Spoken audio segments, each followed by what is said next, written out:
does that entail in terms of learning and inclusion? What are you trying to impart to your employees? What new technologies are you using to do it? So we are excited about technology and what it's doing for us, and our efforts right now are focused in the area of gaming and simulation. Our industry, the work is very dangerous, so we're trying to focus on how do we create a ripe, rich learning environment where we're teaching the trades and the technical aspect of our work, but in a way that is the most safe while painting those lifelike conditions. So we're using simulators. We're very excited about our entry into virtual reality and augmented reality, where it's actually putting you on a job site and you are able to spot the hazards and recognize the hazards, and forms of augmented reality where you are in not a computer generated but photographically an actual pump house or a boiler room where you're seeing actual technology with tags on each piece so that you can understand their relationships to each other, when to use them, how to use them, and how to spot the hazards.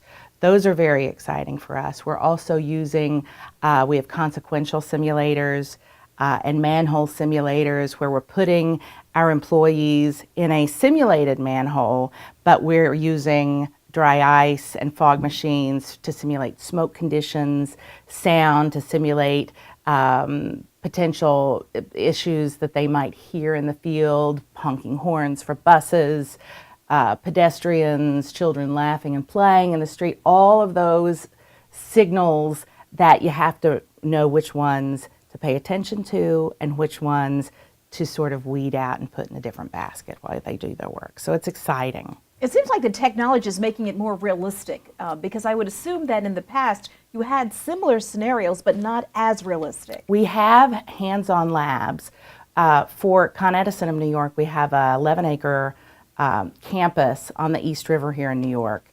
So we have pole yards, we've got hands-on labs, and you will always need instructors, that instructor-led training, because in our type of work, you're always going to need to touch the wire, put your hands on the pipes, you need to smell it and taste it and feel the weight of it. But technology is helping us get upstream because there's dangers and safety hazards in those hands-on labs. But can we get one more step in advance of that to simulate lifelike conditions before we turn you loose in a lab, and then ultimately before we turn you loose in the field as a well-trained student and employee? What's been your experience with this conference today? Anything jumps out at you that you can take back to Con Edison? Absolutely. I find comfort in hearing that some of the similar challenges that other industries, albeit in learning, are facing are those same kinds of conversations that we're having in my company. The conversation we had earlier this morning about curation and helping learners be not overwhelmed when they're trying to find information internally, that really resonates. We know it's YouTube Nation. So spending more time in the curation lane, so many of us have been in creation mode, and maybe the only curation we did was thinning down the pack, but that's not enough. It's finding, how do I let Vanessa know when she signs on, these are the things that will help you in your current job, or these are the things that can help you get to this job. That's really exciting, and that's where some real effort needs to be for us. I'm wondering, because in Con Ed, of course, the knowing how to be safe is primary and number one, but I'm curious about, like you mentioned, the other jobs. Maybe you want to come in and do something else, staying within the company and growing there. Yes. Yeah. Yes, we have, because it's a union workforce, in our real trades jobs, we have very defined career paths that have prescribed courses, and that's all very accessible online. And so from a curation perspective, we do that well, but from a changing of disciplines and for the management population, there's much more room to do there because it is a bit less prescribed and more gray is introduced. And finally, so where do you see things heading for Con Ed in the future? I know people in your position, you're kind of not looking a year ahead, but you're kind of looking 5 years ahead. We are. And we're looking 20 years ahead. Technology. One of the slides earlier today talked about how in 2 to 5 years, I think the stat was, so many different changes are happening in the energy markets alone, different sources of energy.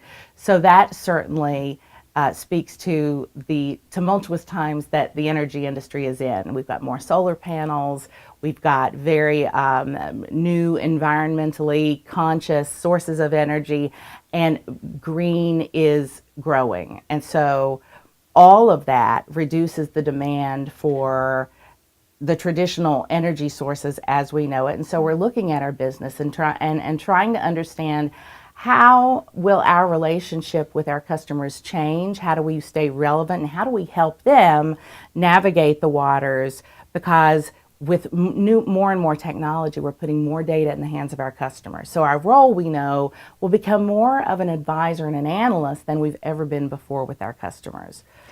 You're also dealing with nature because you have things that's really beyond your control, and depending on whose perspective you take, may be something you'll be facing increasingly, maybe every other year, these catastrophic conditions. Yes, certainly with all the storms we've seen in the Gulf this season, that certainly seems to be the case. And we've had many lessons to be learned with Superstorm Sandy that we had in 2012. And so these are more reasons why making learning and knowledge transfer and knowledge sharing convenient and easy, and we know that our employees need the right information at the right time in the way that they want it. So making the learning mobile so that they can access it anywhere, making it short and crisp so they can get the snippets they need. Those are keys to helping us.